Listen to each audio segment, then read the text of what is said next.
Hi everyone, welcome back to the channel. Today I'm going to answer some of your questions that you've given to me about how I live in a tiny house. So let's get cracking. Just quickly, I just wanted to remind you about Patreon. Over on Patreon, my subscribers there, my patrons, get a whole bunch more of what happens than here on YouTube. So if you'd like to go over to Patreon and become one of my patrons, love you, thank you so much. You'll find the link down below in the description and also in the first comment as well. But let's get to it. Okay, so my first question comes from Lisa Kate Hodgson. She's from a Facebook group that I'm part of, and she's asking about fire alarms.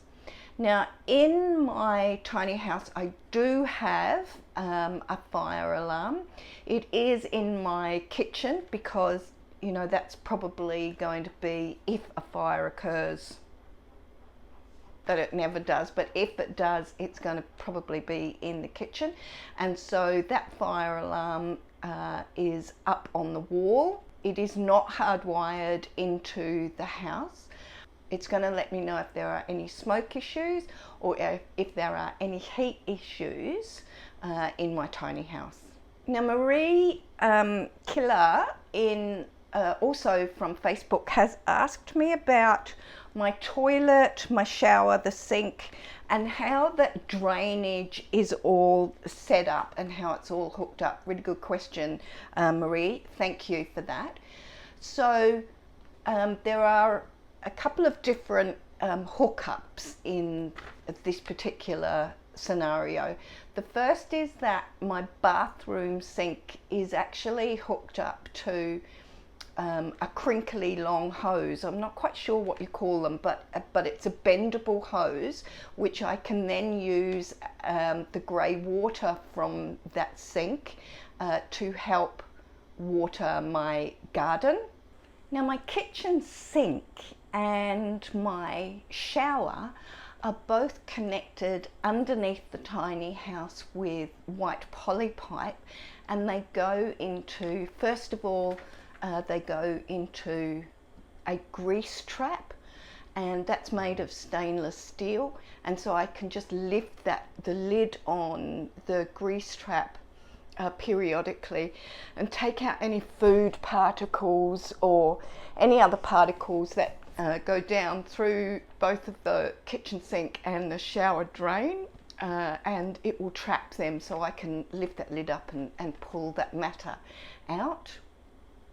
Then once all of the grey water has gone through the grease trap, it then goes into an absorption trench, which was dug by a bobcat before the tiny house arrived.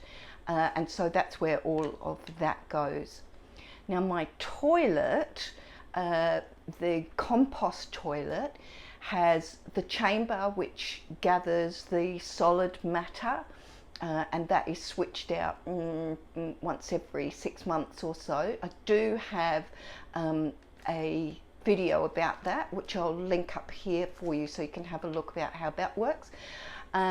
Any excess fluid goes into the excess fluid chamber of that compost toilet, and then via the another tube that also goes straight into the absorption trench underneath my tiny house as well.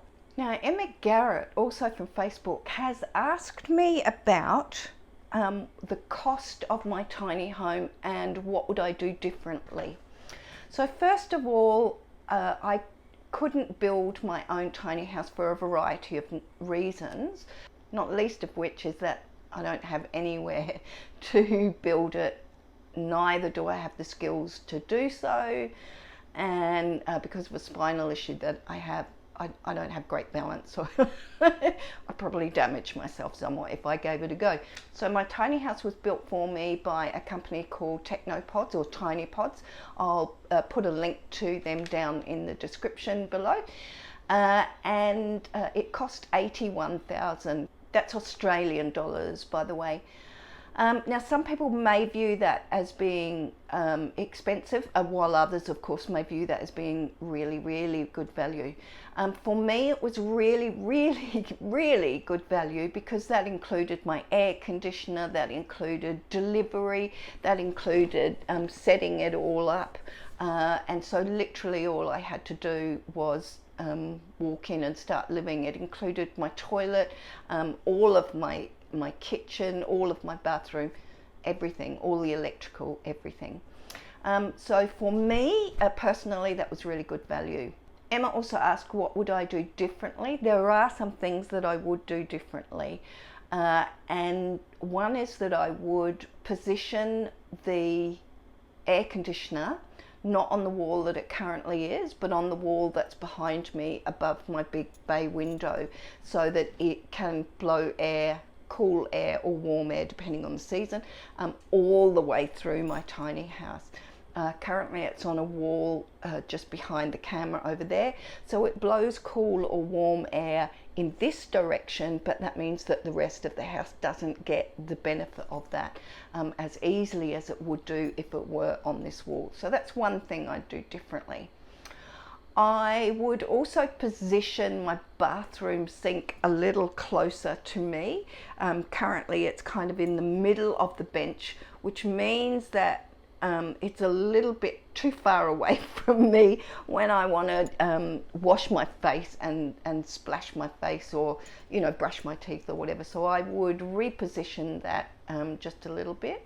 In hindsight, I would have also included the building of a deck, even if it was only out of my main door, as part of the build.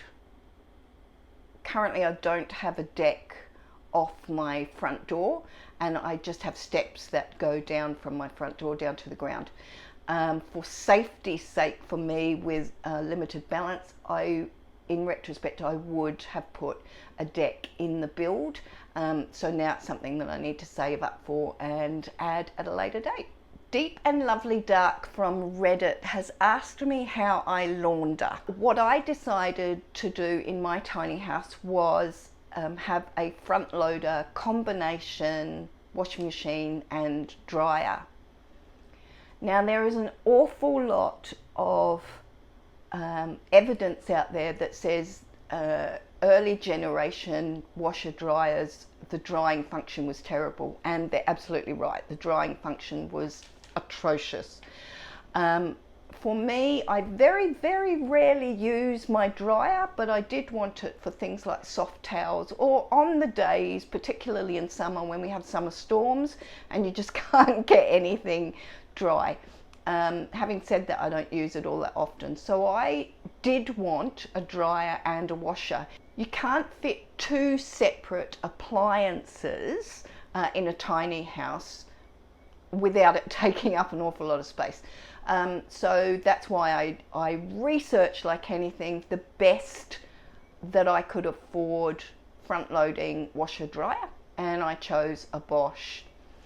Now one of the things that you will need to think about with a dryer, with the dryer aspect of the combo, is that it uses water to dry your clothes. Sounds counterintuitive, but it actually works. And I've found that the dryer on my particular model dries beautifully.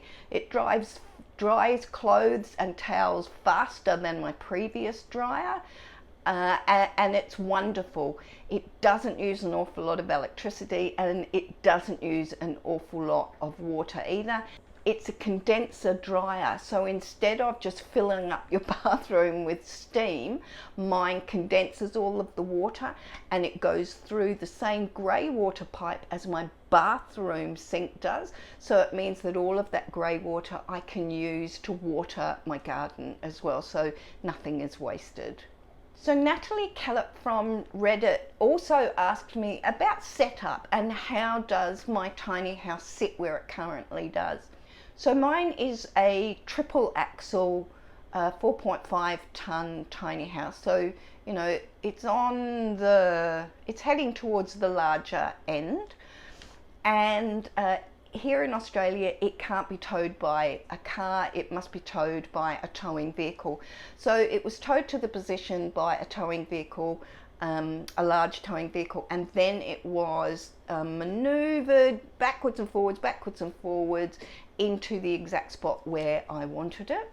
Once it was in the correct spot, its own legs were dropped down and placed onto big sleeper logs and concrete paving slabs to spread the load. So it has a leg at all four corners that brace down to the ground, and it also has a leg near the jockey wheel of the apron at the front of the trailer. And what I'm about to do within the next couple of weeks or so is put car stands under each of the 3 axles and remove the tyres, remove the wheels off those axles, so that the tyres don't perish in the sun. The tyres will go into a shady spot, a shady cooler spot in the shed, so that they remain viable for a longer period of time, because the sun just kind of here in Australia will just perish the rubber really, really quickly. Helen Latrix from Reddit also asked, what did I buy in preparation for the tiny house that in fact I didn't need? One of those I'm going to say is my bed frame.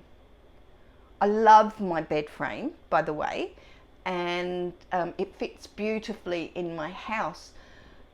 But I wonder if instead I just should have bought a base without a headboard and a kickboard, so that I had just a few centimeters more room to walk around my bed in my bedroom. It's debatable. I think given the choice, I would stick with what I have, but in retrospect, I probably should have bought something that was just a little bit smaller. And given that I'm a single person as well, I could even have gone to a single bed or a king single bed, which would have given me a lot more room in my bedroom as well. I'm going to suggest as well that maybe my benchtop oven air fryer might have been a buy that I didn't really need.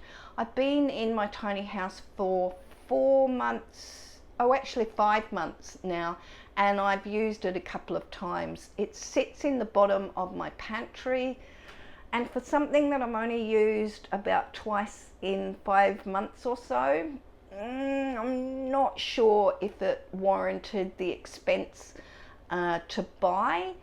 I'll reserve that decision once I've been in the house for a year, and if I continue to not use it very much after a year, then I will probably sell it. I use my microwave all the time. That's a non-negotiable, but I also have a portable induction cooktop, which I use probably, I'm going to say 2 or 3 times a month, so that was probably worth the buy. But maybe not the benchtop oven air fryer. Other than that, I don't think I have any other buys that I regret. I spent months and months and months and months and months researching tiny houses before I went ahead even with the build. I planned out my tiny house. I drew it out on pieces of paper. So I'd really nailed down pretty much exactly what I thought I need, and so far I'm pretty close to that. Okay everybody, that's a small bunch of questions answered for you. If you have any other questions, please pop them in the comments below and I will add them and answer them for you next time. If you are a patron on my Patreon page, you get those answered and you don't even have to wait for a YouTube video. If you'd like to know more and you'd like to become a patron, grab that link down below in the description or in the pinned comment, and I'll see you over there. Thanks everyone for watching. You have an awesome week ahead. Love you all. Bye for now.